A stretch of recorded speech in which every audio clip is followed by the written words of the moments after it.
महापालिकेने 2025-26 आर्थिक वर्षासाठी 12,618 कोटींचा अर्थसंकल्प सादर केला असून यामध्ये कोणतीही करवाढ प्रस्तावित केली नाही। पाणी मीटर प्रणाली, रस्ते सुधारणा आणि आरोग्य सेवेसाठी मोठ्या तरतुदी या अर्थसंकल्पात करण्यात आल्या आहेत। महापालिका आयुक्त राजेंद्र भोसले यांनी 2025-26 या आर्थिक वर्षासाठीचा अर्थसंकल्प आज सादर केला। या अर्थसंकल्पात कोणतीही दरवाढ सुचवलेली नाही। अर्थसंकल्पात स्थानिक संस्था करातून 545 कोटी, जीएसटीमधून 2,701 कोटी, मिळकत करातून 2,847 कोटी, बांधकाम विकास शुल्कातून 2,899 कोटी, पाणीपट्टीमधून 618 कोटी, शासकीय अनुदान 1,633 कोटी, कर्ज रोखे 300 कोटी आणि इतर 975 कोटी रुपये जमा होणार आहेत। पुणेकरांना आगामी वर्षात मीटरप्रमाणे पाणी वापराचे बिल द्यावे लागणार आहे। महापालिका आयुक्त राजेंद्र भोसले यांनी ही माहिती दिली आहे। पुणे महापालिकेने समान पाणीपुरवठ्याची योजना राबवली आहे, त्याचे काम जवळपास पूर्ण होत आले आहे। आगामी वर्षात इमारतींच्या बांधकामासाठी 490 कोटी रुपयांची तरतूद करण्यात आली आहे। रस्त्यांसाठी 1,126 कोटी रुपयांची तरतूद करण्यात आली आहे। नदी सुधारणा योजनेसाठी 396 कोटी, आरोग्यासाठी 559 कोटी, पाणीपुरवठ्यासाठी 1,665 कोटी, घनकचरा व्यवस्थापनासाठी 142 कोटी, महापालिकेत समाविष्ट करण्यात आलेल्या 34 गावांसाठी 623 कोटी रुपयांची तरतूद या अंदाजपत्रकात करण्यात आली आहे। याशिवाय स्पर्धा परीक्षा देणाऱ्या विद्यार्थ्यांसाठी अभ्यासिका उभारणार, मोहम्मदवाडी येथे नवीन क्रीडा संकुल उभारणार, नेहरू स्टेडियमची सुधारणा, 7 रोगांसाठी प्रयोगशाळा, आपत्कालीन कक्ष उभारणार अशी माहितीही आयुक्तांनी दिली आहे। पुण्याच्या विविध दिशेने पुण्यात येणाऱ्या नागरिकांसाठी 5 स्टार टॉयलेट्स उभारणार असल्याचंही आयुक्त भोसले यांनी सांगितलंय। सन 2025-26 हे अर्थसंकल्प आज या ठिकाणी स्थायी समितीमध्ये मान्य करण्यात आला। हा अर्थसंकल्प जो आहे तो नागरिकांना केंद्रस्थानी मानून हा अर्थसंकल्प आजचा हा जाहीर केलेला आहे। या वर्षामध्ये कोणत्याही प्रकारची करवाढ केलेली नाही। नागरिकांच्या समस्याच्या ज्या तक्रारी आहेत त्यांचं निराकरण करण्याकरता क्षेत्रीय स्तरावर आणि झोनल स्तरावर एक वेगळी यंत्रणा उभारण्यात येणार आहे। ज्या महापालिकेच्या ज्या मालमत्ता आहेत त्या मालमत्ताचं अधिक किफायतशीर वापर करण्याकरता, त्याचबरोबर त्याचा चांगल्या रीतीनं वापर होण्याच्या दृष्टिकोनातून आणि त्या माध्यमातून महापालिकेला उत्पन्नाचा स्रोत वाढवता येईल किंवा महापालिकेचे उत्पन्न ती युटिलिटी किंवा ती फॅसिलिटी देण्याकरता खर्च होणार नाहीत, या दृष्टिकोनातून नियोजन केलेलं आहे। त्याचबरोबर महापालिका क्षेत्रातील ज्या इमारती निधीअभावी बऱ्याच काळापासून बांधकामाकरता रखडलेल्या आहेत, तर त्या इमारतीचा वापर होण्याच्या दृष्टिकोनातून अंशतः भोगावटा प्रमाणपत्र देऊन त्या ठिकाणी त्याचा वापर देखील त्याच्याकरता नियोजन आहे। महापालिकेतल्या जवळजवळ 19 ज्या कॉलनीज आहेत, मनपा वसाहती आहेत, त्याच्यामध्ये पुनर्विकासाचं देखील तरतूद या ठिकाणी केलेली आहे। पुणे शहराच्या दृष्टिकोनातून जे ट्रॅफिक प्लॅन जो आहे, ट्रॅफिक सेल जो आहे तो कार्यान्वित करण्यात येणार आहे आणि जे 33 आर्टेरियल रोड जे आहेत ते आर्टेरियल रोडचं बिलिंग करणं, रिसर्फेसिंग करणं आणि खड्डेमुक्त करणं या दृष्टिकोनातून नियोजित केलेलं आहे।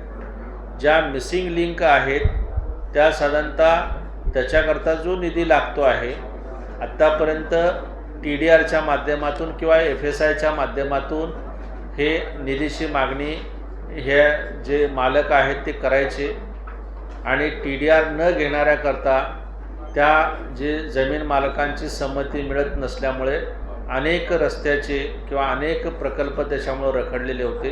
ह्यावेळेस प्रथमतःच त्याकरता 200 कोटीपेक्षा अधिक निधी हा ह्या भूसंपादनाच्या मोबदल्यापोटी देण्याकरता ठेवलेला आहे की जेणेकरून त्या जागा ज्या आहेत त्या महापालिकेच्या ताब्यात येऊन त्या ठिकाणचे रस्ते हे होतील, त्या दृष्टिकोनातून हे केलेलं आहे। यावर्षी जे अमृत महोत्सवी वर्ष आहे आणि अमृत महोत्सवी वर्षाच्या निमित्तानं अमृत महोत्सवी पुणे आरोग्य अभियान हे राबवण्यात येणार आहे आणि त्याच्याकरता जे आहे की डिस्पेन्सरी अपग्रेडेशन आहे, वेगवेगळ्या TB ॲनेमियाच्या मुक्तीच्या दृष्टिकोनातून आहे, तर हेल्थच्या ॲस्पेक्टमध्ये हे नागरिकांच्या दृष्टिकोनातून हे अमृत महोत्सवी पुणे आरोग्य अभियान देखील राबवणार आहे. याचबरोबर जे शहरामध्ये अनेक ज्या कुत्रे आणि यांचा जो प्रश्न आहे त्याच्याकरता सुद्धा झोननिहाय त्या ठिकाणी पॉइंट्सची देखील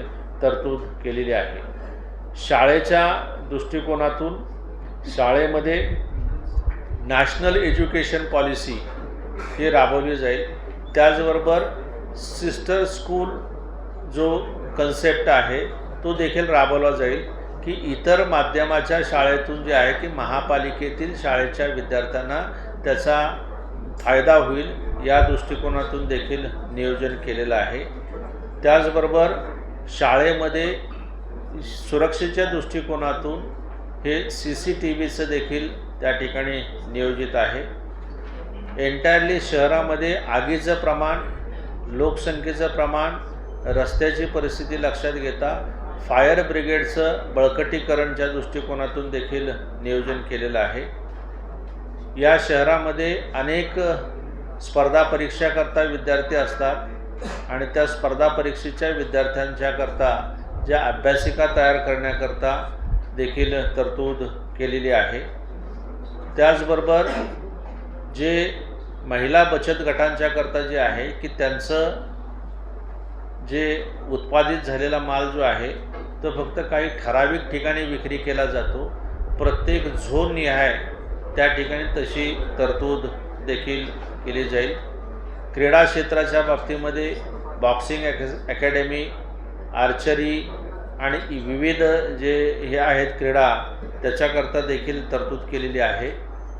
मोहम्मदवाडीचा जो शासकीय जमीन आहे त्या ठिकाणी स्पोर्ट्स कॉम्प्लेक्स निर्माण करण्याकरता देखील एक भरीव तरतूद केलेली आहे. टाकाऊपासून टिकाऊ हा जो कन्सेप्ट आहे प्रत्येक झोननिहाय शहरी सुशोभीकरणामध्ये त्याचा हे केला जाईल. जे स्पोर्ट्सच्या बाबतीमध्ये सणस स्पोर्ट्सच्या या ठिकाणी जे आहे ते रिहॅबिलिटेशन सेंटर देखील त्या ठिकाणी केलं जाईल. एकंदरीतच जे आहे की नागरिकांच्या दृष्टिकोनातून जे मोबाईल ॲपद्वारे property tax, building permission, water tax ह्याचं देखील लॉन्चिंग केलं जाईल. एकंदरीतच जे आहेत की जवळजवळ 40 निर्णय, धोरणात्मक निर्णय हे नागरिकांना केंद्रस्थानी मानून आणि नागरिकांना प्रतिसाद देण्याच्या दृष्टिकोनातून या अर्थसंकल्पामध्ये अंतर्भूत केलेले आहेत आणि असा महापालिकेचा अर्थसंकल्प आज जाहीर केलेला आहे.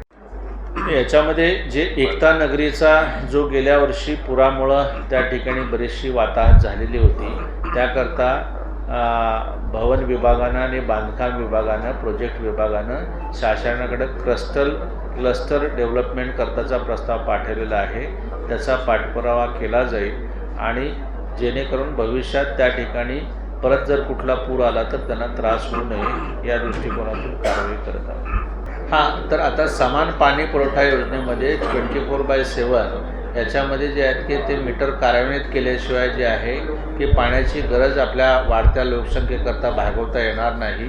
तर त्याच्यामध्ये मीटर चालू केल्यानंतर मीटरिंगप्रमाणेच आकारणी केली जाईल. त्याच्यामध्ये कसं आहे की त्या 5 स्टार टॉयलेट म्हणजे